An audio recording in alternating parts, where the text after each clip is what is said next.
现在说起互联网的大佬们，大多人第一时间都会想到马云、马化腾等人吧？毕竟马云和马化腾的产品家喻户晓，支付宝和微信都给我们日常生活带来了极大的便利。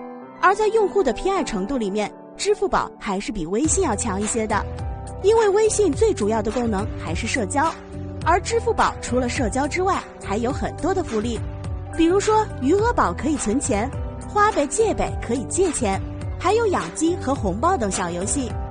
当然少不了的是支付宝里好玩、公益性又强的蚂蚁森林。蚂蚁森林至今已经推出2年了，小易也玩了2年了。它刚推出的时候就受到了用户的强烈欢迎，在类似偷菜的基础上，鼓励大家爱护环境，多做公益。只要大家在蚂蚁森林中种下一棵树，马云就会在沙漠中种出一棵一模一样的树，这还是很了不起的。而根据数据统计，2年来马云一共在沙漠里种下了5000多万棵树。但有很多人好奇，马云到底有没有种呢？自己种的树到底长成了什么样的呢？于是就有人专门去了马云种树的沙漠，还拍了视频。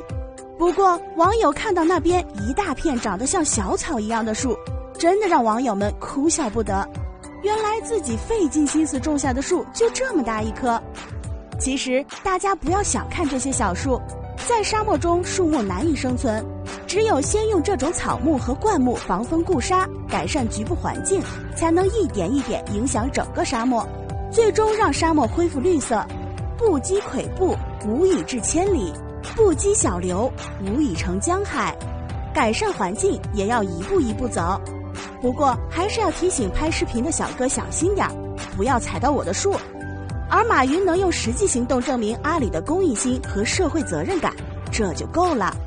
小易正在种第2棵树，你们呢？都种了几棵树了呢？体验最新创意科技，敬请关注 Newest 创意时代。